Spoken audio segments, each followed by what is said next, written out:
Nos encontramos en la Unión Soviética a finales de 1990. Un hombre camina en la estación de tren de Novocherkassk. Su presencia llama la atención de un patrullero debido a su comportamiento extraño y mirada ausente. Este hombre es Andrei Chikatilo, pero para la policía solo es un sospechoso cualquiera. Sin saberlo, los oficiales tienen frente a ellos al asesino en serie que ha aterrorizado la región de Rostov y otras áreas de la Unión Soviética por más de una década. Para entender a este hombre, debemos remontarnos a sus orígenes.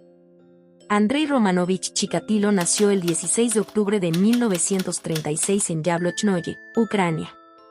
Sus padres, Roman y Anna Chikatilo, vivían en condiciones extremadamente pobres y, durante su niñez, Andrei sufrió los estragos de la hambruna y la represión.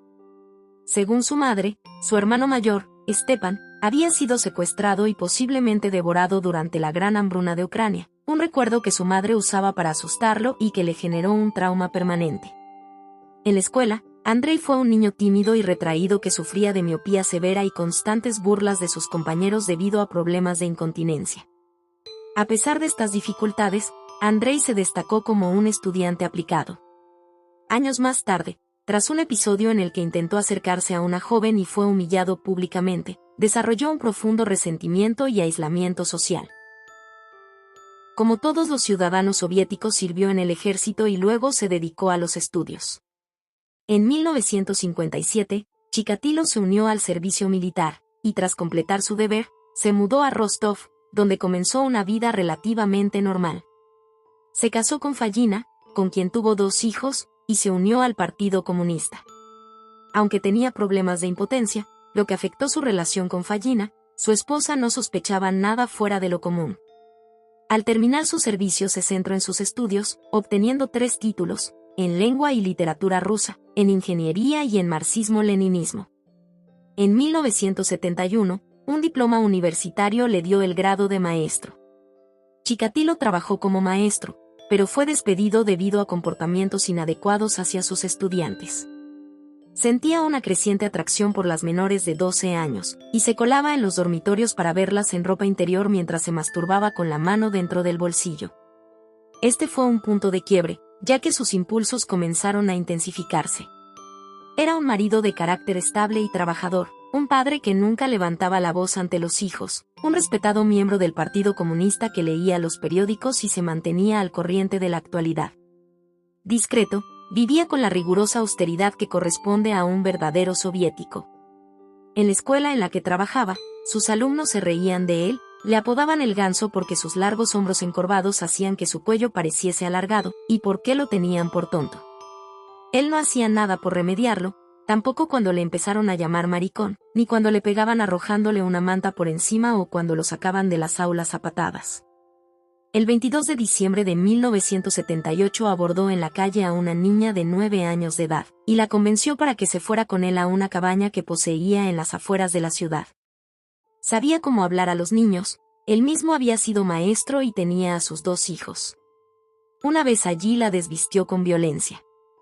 Accidentalmente, le hizo un rasguño del que brotó sangre, hecho que le propició una erección inmediata, estableciendo el vínculo fatal entre sangre y sexo. Luego, sacó un cuchillo y se lo clavó a la niña en el estómago. Con cada puñalada notaba que se acercaba más al orgasmo, por lo que no cesó de hacerlo hasta la eyaculación. Chikatilo había intentado satisfacer su necesidad sexual movido por la esperanza de llegar a ser igual que los demás, pero no lo era. Su flacidez y las burlas de las mujeres que se lo recordaban a cada momento, eran más de lo que podía esperar. También se dio cuenta de que su placer no consistía en acariciar los genitales ajenos, sino en maltratarlos. 2 días después de este crimen, la policía encontró los restos de la niña en un río cercano, y cerca de la cabaña de Chikatilo una gran mancha de sangre. Los policías interrogaron al hombre, pero acabaron inculpando a otro agresor sexual, Alexander Kravchenko. Chikatilo era, por las paradojas que marcaban sus actos, más dual que nunca. Era el típico marido sumiso y asexual. Hacía todo lo que su mujer le ordenaba, o casi todo. Ella solía desear los placeres del hecho con más frecuencia que él, y eso les llevaba a frecuentes discusiones, a que ella le recordase en todo momento lo taciturno e inerte que era. En 1978, Chikatilo cometió su primer asesinato conocido. Su víctima fue Yelena Zakotnova, de solo 9 años, quien fue encontrada sin vida en un río cerca de Sakhti. Trágicamente, otro hombre, Alexandr Kravchenko, fue falsamente acusado y ejecutado por este crimen. Después de este primer asesinato, Chikatilo se mantuvo inactivo durante algunos años, pero en 1981, su impulso asesino reapareció. Ese año, mató a varias jóvenes y adolescentes en la región de Rostov. Su método era brutal, atraía a sus víctimas a áreas aisladas, donde las atacaba y cometía actos de extrema violencia. Chikatilo elegía a sus víctimas entre la multitud en estaciones ferroviarias y en paradas de autobús, y con algún pretexto, los convencía para que lo siguieran a alguna zona boscosa. Una vez allí les infligía numerosas puñaladas, entre 30 y 50. Casi todas las víctimas sufrían la mutilación de los ojos. A las adolescentes o chicas jóvenes les seccionaba los pechos o los pezones, ya fuera con sus afilados cuchillos o con los dientes. El útero era extirpado con tal precisión que todos los cirujanos de la provincia de Rostov pasaron a ser sospechosos en potencia. Mientras las violaba, se enfurecía tanto por llegar tan rápidamente al orgasmo que les machacaba la cara a golpes. Para ocultar su impotencia, a veces, con la ayuda de una ramita, colocaba el semen en la vagina de la víctima. En el caso de los niños, los atacaban nada más hallarse a solas con ellos en el bosque, un golpe para aturdirlos, una vez con las manos atadas, daba unos golpes de cuchillo poco profundos para establecer su dominio sobre ellos. Posteriormente los mutilaba a mordiscos, les cortaba los genitales o solamente estirpaba los testículos, que guardaba a modo de trofeo. También arrancaba los ojos de todas sus víctimas, quizás para evitar encontrarse con sus miradas. En algunas ocasiones realizaba estas amputaciones cuando la víctima se hallaba aún con vida, aunque no consciente. También practicaba actos de canibalismo. En sus declaraciones confesaría que le gustaba tragarse las partes del cuerpo más blanditas. En 1981, se convirtió en funcionario de abastecimiento de una fábrica, y el trabajo, que le obligaba a recorrer una buena parte de la región, le proporcionaba la tapadera perfecta. El 3 de septiembre de 1981, asesinó a su segunda víctima. Larisa Tkachenko, de 17 años, fue asesinada en un parque en Rostov. Chikatilo estranguló a la mujer y eyaculó sobre el cadáver. Luego, comenzó a lanzar aullidos mientras bailaba una danza de guerra alrededor del cuerpo. En esos momentos supo que volvería a matar. Y vaya si mató. En los 12 años siguientes, Chikatilo asesinaría a 53 personas. Lo peor de todo es que Chikatilo tenía un aspecto de lo más inofensivo, y los niños veían en él un hombre amable e indefenso. En diciembre del mismo año, Lyubov Piryuk, de 13 años, fue hallada en una zona boscosa cerca de Rostov. En el año de 1982, en el mes de mayo, asesinó a Olia Kuprina, de 9 años, en Rostov, fue encontrada cerca de una carretera. En julio del mismo año, Irina Dolgova, de 13 años, fue hallada sin vida en Sakhti. En el mes de agosto, Lyubov Pologuyeva, de 14 años, fue encontrada en las afueras de Novosaftinsk. En septiembre, Serga Kuzmin, de 15 años, fue encontrado sin vida en la región de Sakhti. Y finalmente en diciembre, Olga Stalmachenok, de 10 años, fue encontrada en un parque en Novosaftinsk. Fue hasta el año de 1983 en el mes de junio, Lyuba Vasilieva, de 24 años, fue asesinada en una zona boscosa en la región de Sakhti. En septiembre del mismo año, Vera Sepkon, de 19 años, su cuerpo fue encontrado en una estación de tren en Rostov. Y en diciembre, Serga Markov, de 14 años, fue encontrado en un área boscosa cerca de Novocherkassk. El Instituto Serbsky de Moscú diseñó el perfil de un hombre ostensiblemente normal, probablemente casado, con un trabajo regular, y por esperma hallado en los cuerpos de sus víctimas, se supo que su sangre era del grupo AB. Iniciando el año de 1984 en enero, Alexandr Kolesnikov, de 9 años, fue asesinado cerca de Sakhti. En marzo, Dima Tasnikov, de 10 años, fue encontrado sin vida en Novosaftinsk. En el mes de julio, Lyudmila Alexeyeva, de 17 años, en Sakhti. En septiembre, Irina Luchinskaya, de 24 años, su cuerpo fue hallado en una región boscosa en Sakhti. El 14 de septiembre de 1984, Detuvieron a Chikatilo en el mercado de Rostov, pues en líneas generales encajaba con la descripción del asesino, pero no pudieron demostrar nada más. Chikatilo parecía un hombre respetable, y tras hacerle un análisis de sangre, esta resultó ser de grupo A. El semen recolectado de las víctimas arrojó como resultado que el asesino tenía un tipo de sangre del grupo AB. Enseguida fue puesto en libertad sin cargos. Por esas alturas, los archivos de la policía contenían datos de unos 26.500 sospechosos. Lo que las autoridades ignoraban es que Chikatilo tenía una condición genética, él era un no secretor.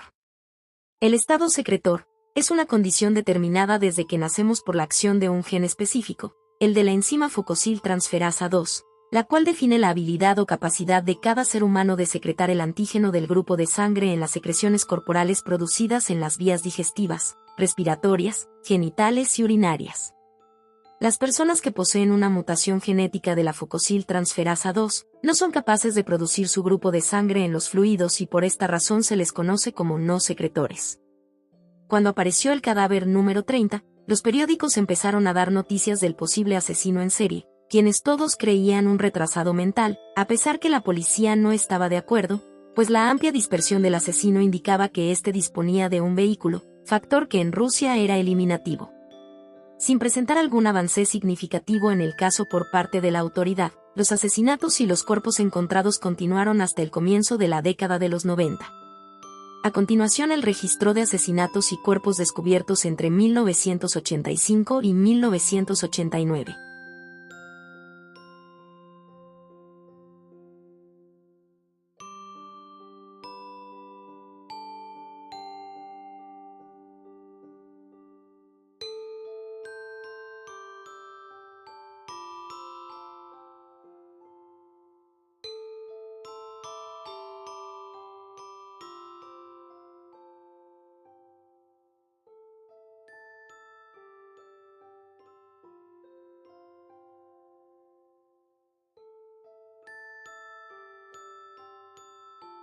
Iniciaba la década de los 90 y en el mes de marzo, el cadáver de Lida Makarova, de 9 años, fue encontrado.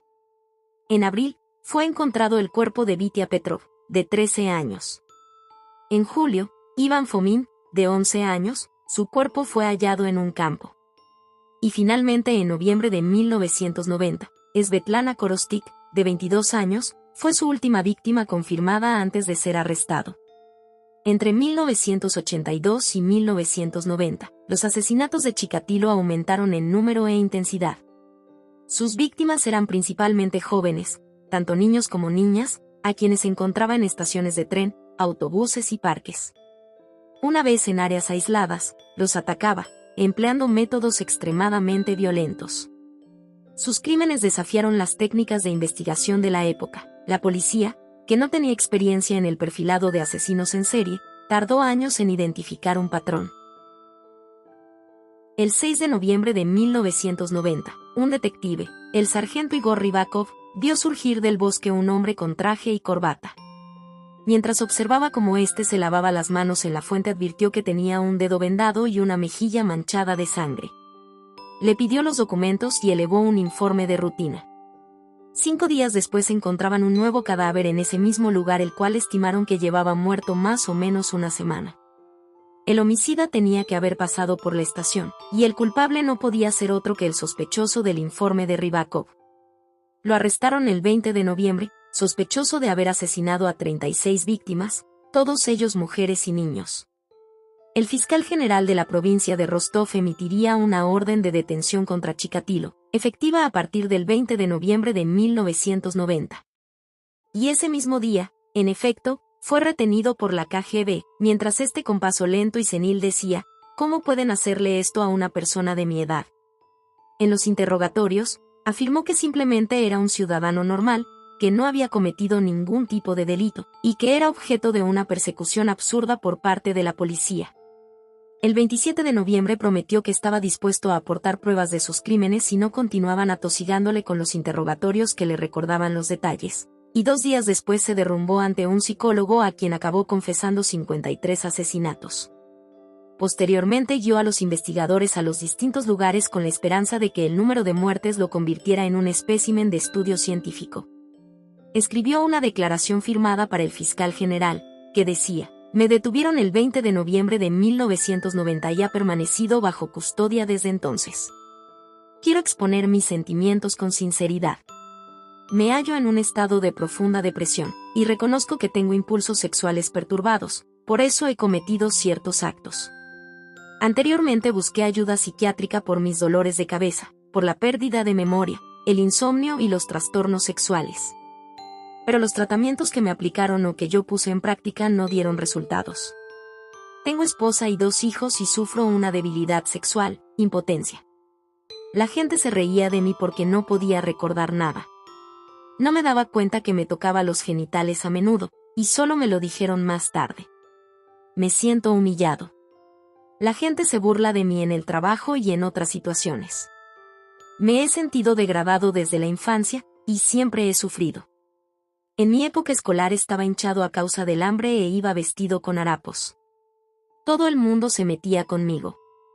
En la escuela estudiaba con tanta intensidad que a veces perdía la conciencia y me desmayaba. Soy un graduado universitario. Quería demostrar mi valía en el trabajo y me entregué a él por completo. La gente me valoraba pero se aprovechaba de mi carácter débil.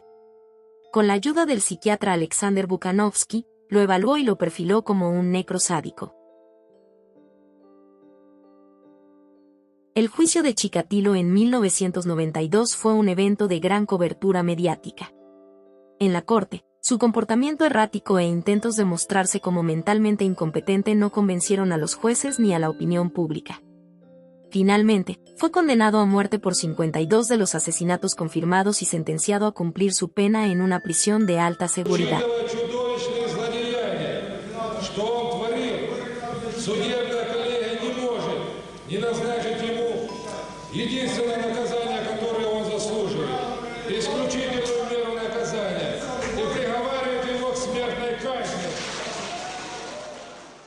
El 14 de febrero de 1994, Andrei Chikatilo fue ejecutado con un disparo en la cabeza, cerrando uno de los capítulos más oscuros en la historia criminal de la Unión Soviética.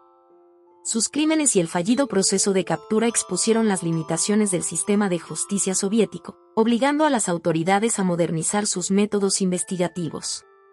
Hoy, Chikatilo es recordado como uno de los asesinos en serie más notorios de la historia, y su caso sigue siendo una referencia sombría para criminólogos de todo el mundo. Este fue el caso de Andrei Chikatilo, el carnicero de Rostov. Un asesino cuyo nombre dejó una marca indeleble en la historia, recordándonos que el mal puede esconderse detrás de la apariencia más ordinaria.